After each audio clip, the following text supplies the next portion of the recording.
Springtime isn't always certain for April in Missouri, but the Innovations Challenge Showcase is. For 6 years running, the very best employee innovations take center stage for a spirited morning of competition. This year's challenge spotlighted innovations in projects, productivity, and tools and equipment. Hi, I'm Phil Hamilton, Central District Facility Operations Supervisor. Today we're going to kind of go over the project we've done with the Shark Box control box heater. It controls the actual temperatures for plugging in a 1200 watt block heater so that we're not using all the energy that it requires to plug in that block heater. What we learned was that on these engine block heaters, they operate fine if the temperature is above 36 degrees. So what we did, we worked with our electrical IDC contractor, incorporated a box so that when it's above 36 degrees outside, there's no energy being used to these truck boxes or these truck block heaters, so that when the trucks are plugged in, they can be plugged in and there's no energy used. Now when the temperature gets below 36 degrees, as it falls into the 35-degree range, we're actually going to kick on the block heaters and let them run for 30 minutes and then shut off for 20 minutes. And during that 20-minute shut off, we're still going to see some substantial savings of about 40%. And we're going to continually, as the temperature drops, we're going to run these block heaters a little bit longer and still shut them off for 20 minutes, still seeing some savings there all the way down to when it gets 12 degrees. And then at that time, we'll have to leave them on at all times, not seeing any savings, but making and ensuring that the trucks will start. And we did a little study at our Rolla facility where we ran 9 trucks by using the truck box, and had we not had the truck box installed, it would have cost us approximately $50 to run those 9 trucks. With the truck box installed, it actually cost us around $10. Now, if we use those same temperatures over the next 3 weekends, which we did a study at Rolla, and had we used that same data across the state, we have 1,631 MoDOT trucks across the state. And by using that information, that would have equated to about $19,000 worth of savings that we would have seen at MoDOT had we had truck boxes implemented at all the sites. My name is Kyle Fry. I'm with Construction and Materials Division. I'm a senior construction inspector from the Kansas City District, the Nashville Project Office. My innovation is the tablet use in construction. And by tablet, I mean iPad, Windows tablet, something Windows 8, whatever.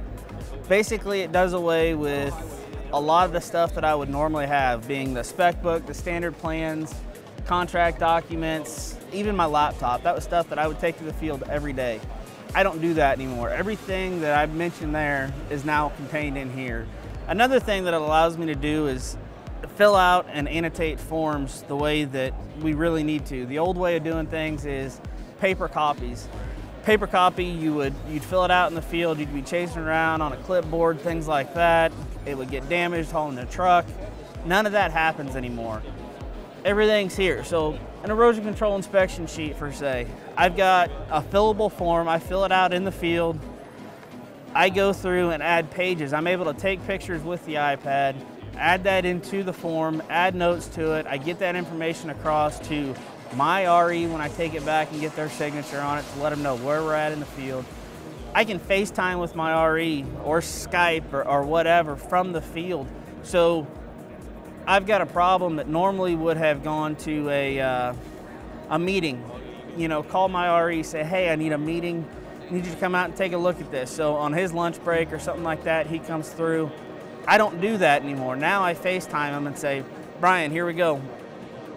This is the problem that we've got. Walk him through it, get his input on it right then, and it's answered in 2 minutes and kept the contractor moving forward instead of, I'll be out there tomorrow, and they're delayed for a day. There's none of that anymore. Had a couple utility handholds that were going to be in the way. They're in a cut. Take a couple pictures of the handholds themselves that were relocated. I also go through my cross-section sheets at that station showing existing ground line, call out the 2 utility handholds, mark the existing ground line, mark with the circles the new cut line, where the new slope's gonna be, give all that information, add this to it, highlight it just so they can see it, add all that information. I send it to the utility engineer, my RE, the utility contractors or utility company, And my contractor let them know that, hey, the problem's been notified, we know there's a problem. Utility guy replies all, sends back saying, hey, we'll get out there and do it, give me a week and a half's notice or 2 weeks notice of when they're gonna be through there and I'll get them lowered. And it's just, you know, that there's no meeting then. You know, that used to be a big process to get everybody out there to meet and try and figure out what needed to be done. That doesn't happen anymore. They've got all the information they need as soon as they need it, and it keeps everything moving forward.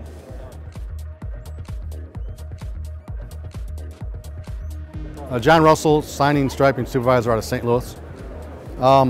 In 2011, out of 15 striping crews across the state, several of them got hit in the same year. I had a couple of them hit in St. Louis during the same year, 2011, so we decided to try to come up with a package of new lights, different lights, that would be very bright, very annoying, other than the standard lighting package that you're looking at right now. This is a standard striping crew lighting package. So what I did is I added 6 white lights activated by the driver. When people do not change lanes properly early enough, the driver will turn on a switch, the 6 white lights will come on, and hopefully the people will be annoyed and see these lights from a distance to where they will change lanes earlier than later. And if you want, I'll activate the white lights right now and you'll see them. They're pretty bright. And that's about it. If you do the right thing, that's all you'll see. If you don't do the right thing, the driver will leave the lights on much longer until you do the correct thing. And we've seen that the accident rate has dropped significantly in St. Louis on the trucks that have the lighting package. So hopefully we can expand the system to more trucks and not just the hot seat truck following the road striping crew or a broom.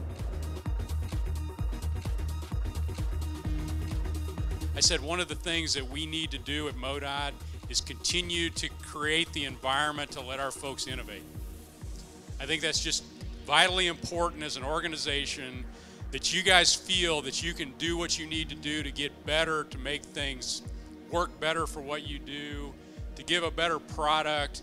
And this is kind of the culmination of that. I know you do it every day in a lot of the things you do, but this is kind of the culmination of setting that environment in the organization.